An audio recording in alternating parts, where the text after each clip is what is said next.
Saranya ma'am சொல்லுங்க ma'am. நான் இங்க ஒன் திங்க் ஷேர் பண்ணணும்னு நினைக்கிறேன். சொல்லுங்க மேம். ஆக்சுவலா மேம் இந்த நெகட்டிவிட்டி லிஸ்டிங் பண்ணிட்டு நான் அன்கிரியேட் பண்ண சொன்னீங்கல்ல, அதெல்லாம் பண்ணிட்டு இருக்கும்போது போன 2 வாரத்துக்கு முன்னாடி நான் அகாடமி வந்து எனக்கு ரொம்ப கம்மியான ஸ்டூடெண்ட் தான் இருந்தாங்க. நான் ரன் பண்ணி இப்ப 9 மந்த்ஸ் ஆகுதுங்க அகாடமி.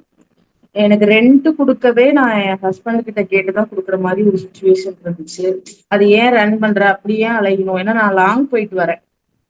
கிட்டத்தட்ட ஒரு 9 கிலோமீட்டர்ஸ் அப் அண்ட் டவுன் பார்த்தோம்னா 18 கிலோமீட்டர்ஸ் வரும். இப்ப சம்மருக்குலாம் நான் 2 பேட்ச் போட்டு வச்சிருக்கேன், மார்னிங் ஈவினிங். எத்தனை டைம் அலையறேன்னு பாருங்க. ரொம்ப ரொம்ப ஸ்ட்ரகிள் ஆச்சு. ஃபேமிலிலயே அது வேணாங்கிற மாதிரி தான் ஆச்சு. சடனா இந்த 2 வீக்ஸ்க்கு முன்னாடில இருந்து எனக்கு ஸ்ட்ரென்த் வந்து நல்லா டெவலப் ஆகி இப்ப நான் இன்கம் வெளியில எடுக்கிற அளவுக்கு ஒரு இம்ப்ரூவ்மெண்ட் தெரியுது மேம். எனக்கு அது அந்த விஷயத்துல சோ ஹாப்பி. நான் அந்த இந்த கிராட்டிடியூட்னாலதான் இது நடக்குதுங்கிறத நான் அக்செப்ட் பண்ணிக்கிறேன். எஸ். இன்னொரு திங்க் வந்து நேத்து வந்து எனக்கு ஒரு ரியலி ஷாக்கான விஷயம் என்னன்னா, நான் இதுக்கு முன்னாடி ஹேண்ட் ரைட்டிங் நான் வந்து சப்ஜெக்ட் எடுத்தோம்னா மேம் நீங்க சொல்ற மாதிரி ரிசல்ட் நீங்க எக்ஸாம் எழுதிட்டு ரிசல்ட் வரும்போது பேரண்டோட அவங்களோட முகமே மாறி இருக்கும். அந்த ரிசல்ட் வர அந்த டைம்ல பாத்தீங்கன்னா அவங்களுக்கு நம்ம பதில் சொல்லும் போது மார்க் கம்மி, அவங்களோட நம்ம தான் ரொம்ப கஷ்டப்படுற மாதிரி இருக்கும். ஆனா எக்ஸ்ட்ரா கரிக்குலர் விஷயத்துல வந்து அது கிடையாது. நம்ம என்ன கொடுக்குறோமோ அதுதான், நம்ம என்ன ரிசல்ட் கொடுக்குறோமோ அதுதான். அந்த வேதிக் மார்க்ஸா இருந்தாலும் சரி, போனிக்ஸா இருந்தாலும் சரி, அப்படிதான் கிராஜுவலா போகும். எனக்கு சப்ஜெக்டை விட இது எனக்கு பெஸ்டா தோணும்.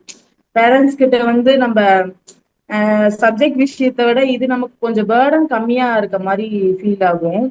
ஆம், இது இது வந்து இப்படியே கண்டினியூ ஆயிட்டு இருக்கும்போது எனக்கு ஹேண்ட் ரைட்டிங்ல ஒரு பையன் 6th ஸ்டாண்டர்டு எடுத்திருக்கேன். 2 மாசம் கோச் போச்சு. நான் எப்பயும் ட்ரேஸ்ல பண்ணுவேன், அதுக்கப்புறம் நோட் புக்ல பண்ண வைப்பேன், அப்படிதான் போச்சு.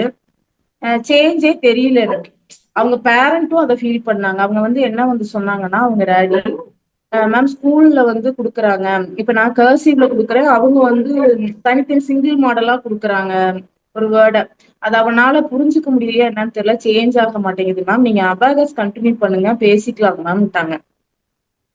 ஓகேங்க சார், நான் அபாகஸ் கண்டினியூ பண்றேன், இருந்தாலும் ஹேண்ட் ரைட்டிங் டெய்லியும் 1 பேஜ் ரைட் பண்ணட்டும், சேஞ்ச் தெரியுதான்னு பார்ப்போம் சொல்லி இதை ஃபாலோ பண்ணிட்டு இருக்கோம். சேஞ்சே தெரியல மேம். இப்ப நான் அகாடமிக்ல வந்து ஸ்டூடெண்ட்ஸ் வந்து இன்க்ரீஸ் ஆனதுக்கு அப்புறம் நான் ஒரு ஃபீல் சரி இவனுக்கு ட்ரை பண்ணி தான் பார்ப்போமே. நெகட்டிவிட்டி ரிலீசிங் போன வீக்கு முந்தின வீக் அந்த ஸ்ட்ரென்த் எனக்கு இன்க்ரீஸ் ஆகிற டைம் சடனா இன்க்ரீஸ் ஆச்சு. ஒரு 1 or 3 daysல சடன் உள்ள வந்தாங்க. இப்போ 40 ஸ்டூடெண்ட்ஸ் என்னோட அகாடமில இருக்காங்க. வெறும் 3 பேரை வச்சு ரன் பண்ணேன். பொனிக்ஸுக்கு 2000 வாங்குறேன் மேம். 6000 எனக்கு வரும். ஆனா 15,000 நான் ரெண்ட் பே பண்ணணும். எனக்கு ஒரு இம்ப்ரூவ்மெண்ட்டும் இல்லாம ரன் பண்ணலாமா வேணாமா அந்த சூழ்நிலையில தான் நான் இருந்தேன் இத்தனை மாசமும். ஏன்னா எனக்கு நான் ஆட் கொடுக்கையில அது ரீச் ஆகுதா என்ன ப்ராப்ளம்னே எனக்கு புரியல. ஆனா அந்த சடனா அந்த 2 வீக்ஸ்ல வந்து நல்ல இம்ப்ரூவ்மெண்ட் இருந்துச்சு. 40 ஏன்னா நான் ஆள் போட்டிருக்கேன். இப்ப என்னால மேனேஜ் பண்ண முடியாம நான் ஒரு ஸ்டாஃப் போட்டிருக்கேன். அப்படிதான் இப்ப மெயின்டைன் ஆயிட்டு இருக்கு. நெகட்டிவிட்டி ரிலீசிங் வந்து அந்த பையனுக்கு ஒரு நாள் கொடுத்துட்டு வந்துட்டேன். ஏன்னா அவங்களுக்கு வந்து நான் 2 days கிளாஸ் தான் போட்டிருக்கேன், வில்லேஜ்ல எடுத்துட்டு இருக்கேன். அகாடமி ஒரு இடத்துல இருக்கு, என்னோட என்னோட ஓன் ஹவுஸ் வந்து வில்லேஜ்ல இருக்கு. அங்க இருக்க பசங்க வர முடியாதனால வீக்லி 2 days மட்டும் தான் அங்க கிளாஸ் போட்டிருக்கேன். 2 நாள் போவேன். இந்த வாட்டி இதை ட்ரை பண்ணலாமேன்னு அந்த ஃபர்ஸ்ட் வாட்டி சொல்லிட்டு வந்துட்டேன். ஃபர்ஸ்ட் வீக் செகண்ட் வீக் போறப்ப அவன் பண்ணியான்னு கேட்டா இல்ல மேம் பண்ணேன் மேம் அப்படின்னு சொல்லி சொன்னான். சரி பண்ணியா பாக்கலாம் அப்படின்ட்டு அந்த நீங்க சொன்ன 4 S பிளஸ் ட்ரிபிள் டமாக்கா இதெல்லாம் சொல்லி கொடுத்துட்டு நான் வந்துட்டேன். சரி இவன் என்னதான் பண்ணுவான், ஏன்னா சேஞ்சே இல்ல ஹேண்ட் ரைட்டிங்ல, என்னதான் பண்ணுவான்னு தெரியலேன்ட்டு வந்துட்டேன். நான் பேஜ் எழுதி நான் அனுப்ப சொல்லல போட்டோ. நேத்து மார்னிங் 2 பேஜஸ் எழுதி அனுப்பியிருக்கான். ரெகுலரா எழுதுற ஹேண்ட் ரைட்டிங்கை விட எனக்கு நல்லாவே சேஞ்ச் தெரியுதுங்க மேம் அதுல. ஆக்சுவலா நான் பண்ணது ஒரு ஸ்டோரி. நான் ஸ்டோரி சொல்லவே கிடையாது. நான் 3 விஷயம் தான் சொல்லிட்டு வந்திருக்கேன் இப்ப வரைக்கும். அவன்கிட்ட எந்த கனெக்டிவிட்டியும் எனக்கு கிடையாது. கிராட்டிடியூட் அதுக்கு உண்டான நெகட்டிவிட்டி ரிலீசிங் கொடுத்துருக்கேன், அன்கிரியேட் அதை சொல்லியிருக்கேன், 4 S சொல்லியிருக்கேன், ட்ரிபிள் டமாக்கான ஏர்பஸ் கூட நான் சொல்லல. ஆனா அந்த 2 பேஜ்ல எனக்கு ஷீலாம் அவ்வளோ அழகா போட்டிருக்காங்க மேம். நான் அவங்களுக்கு அது நான் குரூப்ல போட்டு விடுறேன். ஆக்சுவலா என்னோட ஃபீலிங் என்னன்னா, நம்மளைய விட நம்ம ஏஜ்ல கிராட்டிடியூட் பண்ணி ஹேண்ட் ரைட்டிங் சேஞ்ச் ஆகுறத விட சின்ன வயசு குழந்தைங்களுக்கு டக்குன்னு சேஞ்ச் ஆகுதோ அப்படிங்கிற ஒரு ஃபீலிங் எனக்கு வந்திருக்கு இப்ப.